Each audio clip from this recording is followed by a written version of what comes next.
একটা দলের প্রতি অনেক বেশি বিশ্ববিদ্যালয় প্রশাসন তারা দরদ কাজ করছে বলে আমাদের কাছে মনে হচ্ছে। আমাদের ইশতেহারে তাদের কথার প্রতিচ্ছবিগুলো থাকবে এবং আমরা চাই এই ডাকসুটা একটি স্বতঃস্ফূর্ত ডাকসু হোক। যারা দায়িত্বশীল পর্যায়ে আছেন তারা একটা দলকে রিপ্রেজেন্ট করে। বিসমিল্লাহির রহমানির রহিম।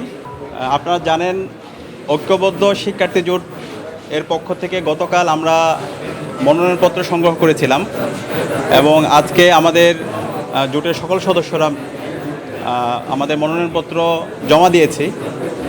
তো আমরা শুরু থেকে বলছিলাম এই ডাকসু নির্বাচনে আমরা একটা ইনক্লুসিভ প্যানেল করতে চাই এবং আমাদের প্যানেল গতকালকে ঘোষণা করার পরে ঢাকা বিশ্ববিদ্যালয় সহ বাংলাদেশের সবাই সারা দেশব্যাপী স্বতঃস্ফূর্ত আমরা রেসপন্স দেখতে পেয়েছি এবং বিশেষ করে বিশ্ববিদ্যালয়ের শিক্ষার্থীরা আমাদেরকে বিভিন্ন ধরনের পরামর্শ দিচ্ছে। তাদের যে দাবি দেওয়া, তাদের যে প্রত্যাশা, তাদের যে আকাঙ্ক্ষা, সে আকাঙ্ক্ষার কথাগুলো আমরা শুনছি। তো আমরা জুলাইয়ের যে আকাঙ্ক্ষা, বিশ্ববিদ্যালয়ের শিক্ষার্থীদের যে আকাঙ্ক্ষা, তাদের যে প্রত্যাশা, সে আলোকে খুব দ্রুত সময়ের মধ্যে আমাদের ঐক্যবদ্ধ শিক্ষার্থী জোটের যে ইশতেহার সেটা ঘোষণা করব। এবং আপনারা জানেন বিগত 54 বছর ধরে বাংলাদেশে মাত্র 7 বার ছাত্র সংসদ নির্বাচন হয়েছে এবং ছাত্র সংসদ নির্বাচন হলেও 6 বার হয়েছে।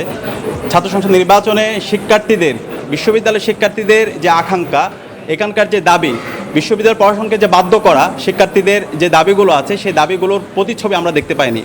বিগত সময়ে অনেকেই বড় বড় নেতা হয়েছেন ডাকসুকে ব্যবহার করে, কিন্তু শিক্ষার্থীদের যে প্রত্যাশা সে প্রত্যাশাটা পূরণ হয় নাই। তো আমরা ঐক্যবদ্ধ শিক্ষার্থী যে জোট করেছি সেই জোটের মাধ্যমে আমরা শিক্ষার্থীদের কথা দিতে চাই। শিক্ষার্থীদের যে কথাগুলো আছে সেগুলো এই জোটের পক্ষ থেকে আমরা বলবো এবং আমাদের ইশতেহারে তাদের কথার প্রতিচ্ছবিগুলো থাকবে। তো আমরা খুব দ্রুত সময়ের মধ্যে আমাদের ইশতেহার ঘোষণা করব এবং আমরা চাই এই ডাকসুটা একটি স্বতঃস্ফূর্ত ডাকসু হোক এবং এই ডাকসুর মাধ্যমে যারাই বিজয় হয়ে আসবে আমরা সবাইকে সাধুবাদ জানাতে প্রস্তুত আছি। কিন্তু আমরা খুবই উদ্বিগ্ন, আমরা দেখতে পাচ্ছি বিশ্ববিদ্যালয়ের প্রশাসনে একটা দলের প্রতি অনেক বেশি বিশ্ববিদ্যালয় প্রশাসন তারা দরদ কাজ করছে বলে আমাদের কাছে মনে হচ্ছে। আজকে যে একদিন বৃদ্ধি করা হয়েছে, এখানে আমরা যারা স্টেক হোল্ডার আছে আমাদের সাথে আলাপ করা হয়নি এবং এর বাইরেও আমরা অনেকগুলো বিষয় আমাদের কাছে আসছে।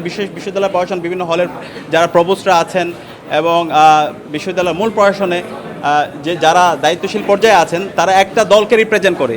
তো আমরা সেই দলের নাম বলতে চাই না। আমরা আশা করব আমাদের শিক্ষকরা আমরা শিক্ষক হিসাবে দেখতে চাই, কিন্তু শিক্ষক যদি তার দলীয় আদর্শকে এখানে প্যাট্রোনাইজ করতে চান তাহলে তারা ছাত্রদের বিপক্ষে অবস্থান নেবে।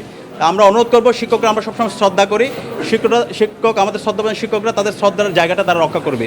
এখানে যত অংশীজন আছে যারাই দাঁড়াচ্ছে সবার জন্য লেভেল প্লেয়িং ফিল্ড এনশিওর করা, এটা হচ্ছে ওনাদের অন্যতম দায়িত্ব এবং আমরা আশা করছি আমাদের শিক্ষকরা সে জায়গায় দায়িত্বশীল আচরণ করবে।